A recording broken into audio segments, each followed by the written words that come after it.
ഇന്ന് ഞാൻ നിങ്ങൾക്ക് ഒരു റെസിപ്പി പറഞ്ഞുതരാം കേട്ടോ. ഞാൻ ഉണ്ടാക്കുന്ന സിമ്പിൾ ഹമ്പിൾ ടേസ്റ്റി ബിരിയാണീൻ്റെ റെസിപ്പിയാണ്.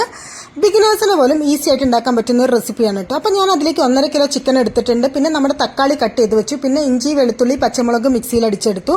പിന്നെ നമ്മുടെ മസാലകൾ, പിന്നെ കുറച്ച് സ്പൈസസ്, നെയ്യ്, കാഷ്യൂ, മുന്തിരി, പിന്നെ നമ്മുടെ മെയിൻ ഐറ്റം ഉള്ളി അരിഞ്ഞെടുക്കുക എന്നുള്ളതാണ് ബിരിയാണിയിലെ ഏറ്റവും കോംപ്ലിക്കേറ്റഡ് ആയിട്ടുള്ള ഒരു ഭാഗം എന്ന് എനിക്കൊരു അഭിപ്രായം ഉണ്ട് കേട്ടോ. അങ്ങനെ ഉള്ളി കുനുകുനുകുനാന്ന് അരിഞ്ഞെടുക്കണം. അത്യാവശ്യം കുറച്ച് അധികം ഉള്ളി വേണം കേട്ടോ.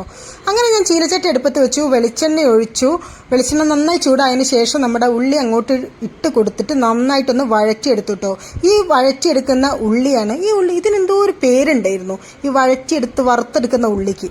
ആ ഒരു സംഭവമാണ് കേട്ടോ നമ്മുടെ ബിരിയാണീൻ്റെ ഏറ്റവും ടേസ്റ്റ് തരുന്ന ഒരു പ്രധാന ഘടകം. അങ്ങനെ ഉള്ളിയൊക്കെ വറുത്തെടുത്തു. പിന്നെ ഞാൻ ആ ചീനച്ചട്ടി അങ്ങോട്ട് മാറ്റി നമ്മൾ മസാല ഉണ്ടാക്കാൻ പോകുന്ന ഉരുളി അടുപ്പത്തേക്ക് വെച്ചിട്ടോ. കുറച്ച് വട്ടമുള്ള പാത്രത്തിൽ ബിരിയാണി ഉണ്ടാക്കുന്നതാണ്, മസാല ഉണ്ടാക്കുന്നതാണ് എന്തുകൊണ്ടും നല്ലതെന്ന് എനിക്ക് തോന്നി. അങ്ങനെ അതിനകത്തേക്ക് ഞാൻ കുറച്ച് വെളിച്ചെണ്ണ ഒഴിച്ചു. പിന്നെ നമ്മുടെ ഉള്ളി വറുത്ത ബാക്കി വെളിച്ചെണ്ണ അല്ലേ, അതും കൂടെ ഒഴിച്ചു കൊടുക്കണം കേട്ടോ, അപ്പോഴാണ് ഒരു ടേസ്റ്റ്. പിന്നെ നമ്മൾ പച്ച ഉള്ളി കുറച്ച് ഒന്ന് വഴറ്റിയെടുക്കണം. അതിനകത്തേക്ക് തക്കാളിയും നമ്മുടെ ജിഞ്ചർ ഗാർലിക് പേസ്റ്റും, ജിഞ്ചർ ഗാർലിക് പ്ലസ് പച്ചമുളക് ഇതെല്ലാം കൂടി അരച്ചതും കൂടെ നന്നായിട്ട് ഇട്ട് കൊടുത്ത് നന്നായിട്ടൊന്ന് ഇളക്കിയെടുക്കണം കേട്ടോ. തക്കാളി ഇട്ട് കഴിഞ്ഞിട്ടുണ്ട്, ഒരു 2-3 മിനിറ്റ് അടച്ച് വേവിക്കണം. അപ്പോഴാണ് ആ തക്കാളീൻ്റെ സ്വാദ് ഉണ്ടാവുള്ളൂ. ഇത് എനിക്ക് തോന്നിയിട്ടുള്ളൊരു കാര്യമാണ് കേട്ടോ. അതിനുശേഷം നമ്മൾ ആ വറുത്ത് വെച്ച ഉള്ളിയിൽ നിന്ന് കുറച്ചെടുത്തിട്ട് അതിനകത്തേക്ക് ഇട്ട് കൊടുക്കണം കേട്ടോ. പിന്നെ കുറച്ച് തൈര്, മിൽക്കി മിസ്റ്റിൻ്റെ തൈരാണ് കേട്ടോ എനിക്ക് കുറച്ചും കൂടെ ബിരിയാണിയിൽ നല്ലതായിട്ട് തോന്നി, കാരണം അധികം പുളി ഉണ്ടാവില്ല. പിന്നെ നമ്മുടെ പുതിന, മല്ലിയിലൊക്കെ നന്നായിട്ട് കൈകൊണ്ടൊന്ന് ഞെമണ്ടി പിഴിഞ്ഞ് അതിനകത്ത് ഇട്ട് കൊടുക്കണം.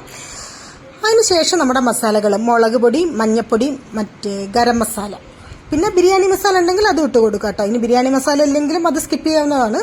അങ്ങനെ അതൊക്കെ ഇട്ട് കൊടുത്ത് നന്നായിട്ടൊന്ന് മിക്സ് ചെയ്തിട്ട് ഒന്ന് അടച്ച് വെച്ച് വേവിക്കാം കേട്ടോ. ഒരു 5 മിനിറ്റ് അടച്ച് വെച്ച് വേവിച്ചതിന് ശേഷം നമ്മുടെ ചിക്കൻ അങ്ങോട്ട് ഇട്ട് കൊടുക്കുക. തീരെ വെള്ളം ഒഴിക്കണ്ട കേട്ടോ, കാരണം ഓൾറെഡി ചിക്കനിൽ വെള്ളം ഉണ്ടാവും.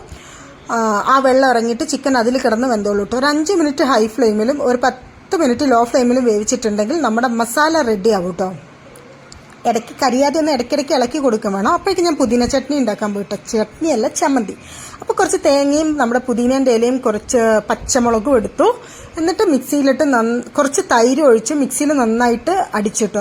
ഞാനൊരു വീഡിയോയിൽ കണ്ടാണ്, നമ്മൾ ഇല മിക്സിയിലിട്ട് അടിക്കുകയോ അമ്മിയിലിട്ട് അരയ്ക്കുകയൊക്കെ ചെയ്യുമ്പം ഉപ്പ് കൂട്ടിയിട്ട് അരയ്ക്കണം. അല്ലെങ്കിൽ ആ ഒരു ഇല, ഏത് ഇലയാണെങ്കിലും ആ ഒരു ഇലേൻ്റെ പച്ചച്ചൊവ ഉണ്ടാവും എന്നുള്ളത്. ഉപ്പ് കൂട്ടി അരച്ചിട്ടുണ്ടെങ്കിൽ ആ പച്ചച്ചവ നമുക്ക് ഫീൽ ചെയ്യില്ല എന്നുള്ളത് ഞാനൊരു വീഡിയോയിൽ കണ്ടിരുന്നു.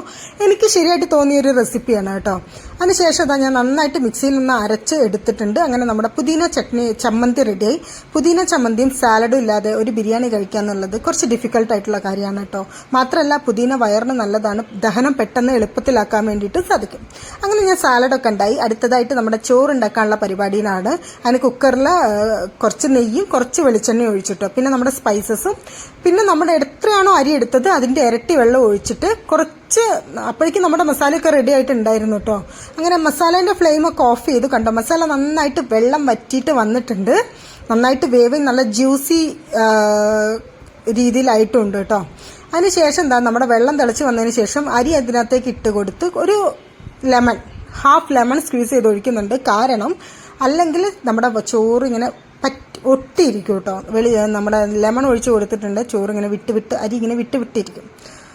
അങ്ങനെ അത് നന്നായി വെച്ചിട്ട് ശരിക്കും ഒരു വിസിൽ മതിയായിരുന്നു, പക്ഷേ ഞാൻ 2 വിസിൽ അടുപ്പിച്ചു. അതുകൊണ്ട് ഇച്ചിരി ഒരു തുള്ളി അനക്കം അങ്ങോട്ട് വെന്തു എന്ന് തോന്നിപ്പോയിട്ടോ.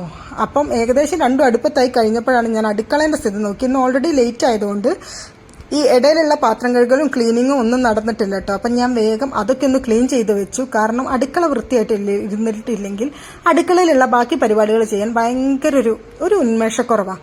അങ്ങനെ അതൊക്കെ ക്ലീൻ ചെയ്ത് കഴിഞ്ഞപ്പോഴേക്കും നമ്മുടെ ചോറ് റെഡിയായി. പ്രഷറൊക്കെ പോയതിന് ശേഷം ഞാൻ തുറന്നു നോക്കിയപ്പോൾ ഞാൻ പറഞ്ഞില്ല, ചെറുതായിട്ട് ഒരു പൊടിക്ക് നമ്മുടെ അരി ഒന്ന് വെന്ത് പോയിട്ടുണ്ടായിരുന്നു കേട്ടോ. അപ്പം നിങ്ങൾ ഒരു വിസിലടിപ്പിച്ചാൽ മതി ഏത് അരിയാണെങ്കിലും എന്നുള്ളൊരു അഭിപ്രായം എനിക്കുണ്ട് കേട്ടോ. അതിനുശേഷം ഞാൻ ദമ്മിട്ട് കൊടുത്തു.